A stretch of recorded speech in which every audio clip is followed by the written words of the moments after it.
हरिओम।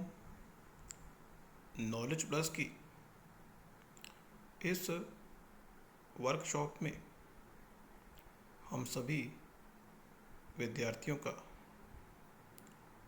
स्वागत करते हैं। आज हरिओम एस्ट्रोलॉजी क्लास नंबर 10 का पार्ट बी है। पार्ट ए में हमने मंगलिक दोष के बारे में आपको बताया। पार्ट बी में हम आपको ये बता रहे हैं कि एक कुंडली हरिओम नॉलेज प्लस के माध्यम से भगवान श्री कृष्ण की कुंडली को हम लेके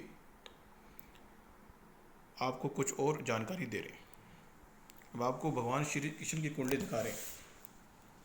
ये आपकी स्क्रीन पे भगवान श्री कृष्ण की कुंडली है। भगवान श्री कृष्ण की जो कुंडली है उसमें विरोधाभास है।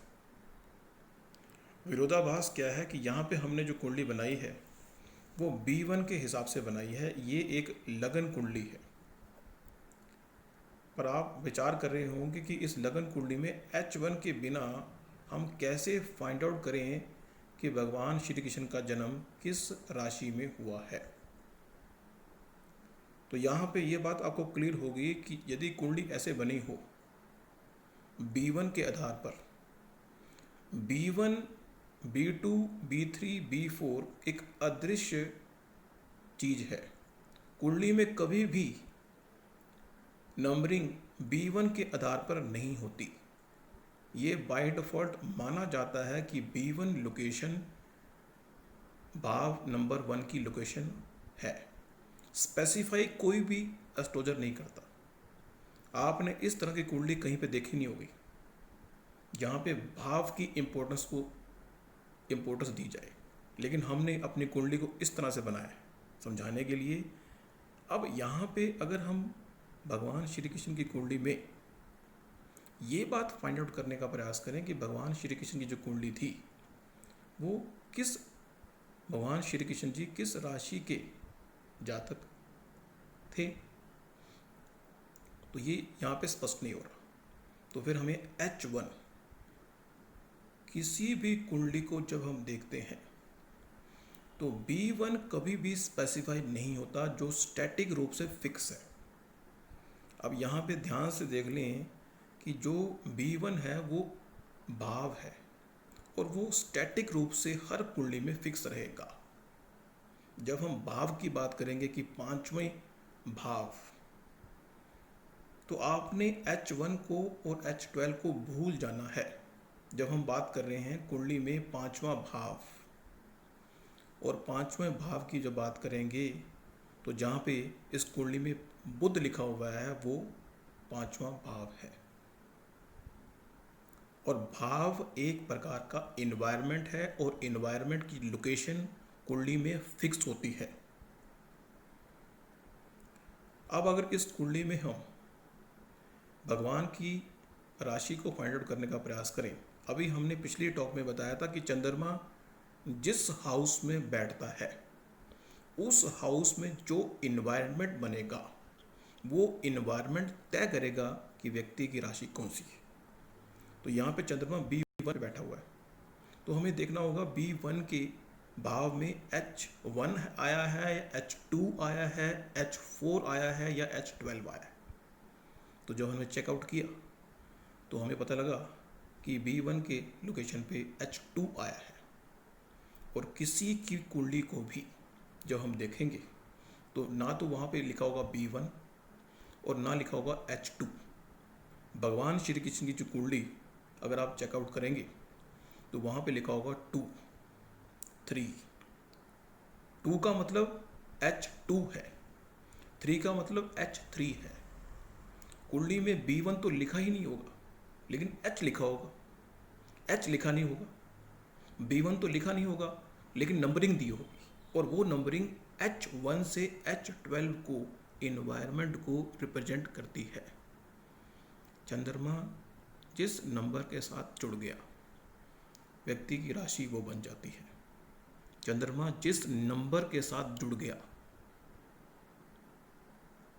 चंद्रमा इसी कुंडली में अगर देखें कि अगर B10 पे चंद्रमा बैठा हो और वहाँ पे नंबर लिखा हो 8, H8, तो हम क्या मानेंगे कि इस जातक की जो कुंडली है वो वृश्चिक राशि की है, क्योंकि H8 है। मीन्स H1 से लेके H12 तक राशि का इन्वायरमेंट है। तो अब तक की ये टॉक से यह बात स्पष्ट हो गई कि B1 से लेके B12 व्यक्ति के स्टैटिक बॉक्सेस हैं जो कुंडली में फिक्स रूप से विद्यमान है, उसमें चेंज नहीं होता, उनका लोकेशन फिक्स है। लेकिन चेंज क्या होता है? इन्वायरमेंट, और वो इन्वायरमेंट राशि के रूप में होता है, जैसा कि हम आपको दिखा रहे हैं। यहाँ पे हम बता रहे हैं कि H1 इक्वल टू मेष राशि। मेष राशि का जो इन्वायरमेंट है वो आग के अंदर मूवमेंट करने का है। अगर घर में आग लग जाए तो व्यक्ति मूव करता है ना, लेकिन अगर घर में बहुत बड़ा पत्थर पड़ा हो, घर में बहुत बड़ा पत्थर पड़ा हो और उस पर आराम करने वाला एक सराहना पड़ा हो, तो व्यक्ति मूव करने की बात नहीं करता, आराम करने की बात करता है। तो H2 आराम करने की बात करता है, वो एनवायरनमेंट H2 का आराम करने का है, नो मूवमेंट है। क्योंकि हमने आपको बताया था पहले कि H1 के अंदर हमने आपको बताया था कि अगर आपने ध्यान से हमारी क्लास को अटेंड किया होगा तो हमने जो H1 के बारे में बताया था कि H1 आग है, उसमें आग है और मूवमेंट आग में व्यक्ति करता ही करता है। H2 के अंदर आग नहीं है, पृथ्वी एलिमेंट है, तो नो मूवमेंट, आराम ही आराम। H3 में वायु है, वायु में सुपर फास्ट मूवमेंट है। मीन्स मिथुन राशि वाला व्यक्ति सुपर फास्ट होता है। नंबर है 4, वो है H4 कर्क राशि। कर्क राशि वाला व्यक्ति जल के समान है, फ्लोइंग है उसकी, वो इमोशनली है। तो अगर H4 आएगा तो वहाँ पे फ्लो होगा। यही चीज़ रिपीट होगी। अब H5, इस 4 रूम को हमने समझ लिया तो हम H5 को समझ लेंगे। H5 H1 के समान है, H6 H2 के समान है, H7 H3 के समान है, H8 H4 के समान है। लेकिन उसमें डिफरेंस क्या है कि H5 जो है एक ऐसी आग है जो कोई चीज़ क्रिएट करने के लिए है। H6 एक ऐसा आराम है जो आपकी दिनचर्या को आरामदायक बना दे। H7 एक ऐसी हवा है जो आपको बिजनेस करने के लिए मूव करे। H8 आपका किसी चीज़ को भोगने का इंटरेस्ट है, वो H8 जो है छुपा के कोई चीज़ करना है। इस संसार में भगवान ने जो चीज़ छुप के करने को कहा है, जो 4 द्वारी के अंदर होगी, पब्लिक प्लेस में नहीं होगी। प्यार मोहब्बत की बातें पब्लिक प्लेस पे नहीं होती, एक लिमिट तक होती है। क्योंकि 8 जो H8 है वो रिलेशनशिप है। H9 जो है वो आग है जो व्यक्ति को PhD करने की प्रेरणा देती है, धर्म की आग। H10 मकर राशि, कर्म, जो व्यक्ति कर्म के ऊपर फोकस करता है, मकर राशि। H11 कुंभ, H12 मीन। तो हमने इन H1 से H4 को पहला कहा सुपर फास्ट, हमने कहा मूवमेंट। दूसरा कहा नो मूवमेंट, तीसरा कहा सुपर फास्ट मूवमेंट, चौथा कहा जल मूवमेंट। यही चीज H5 से H8 पे रिपीट होगी। अब भगवान श्री कृष्ण की कुंडली का एग्जीक्यूटर चेक करते हैं। Now we are finding the executor of भगवान श्री कृष्ण जी कुंडली।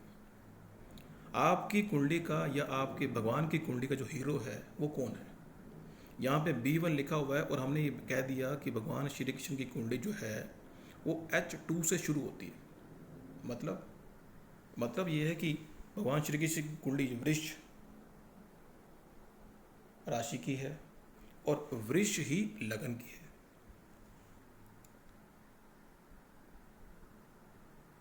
तो वृष राशि भगवान श्री कृष्ण जी नॉट मूवमेंट की थ्योरी में बिलीव करते थे कि मूवमेंट नहीं करना, आराम चाहिए।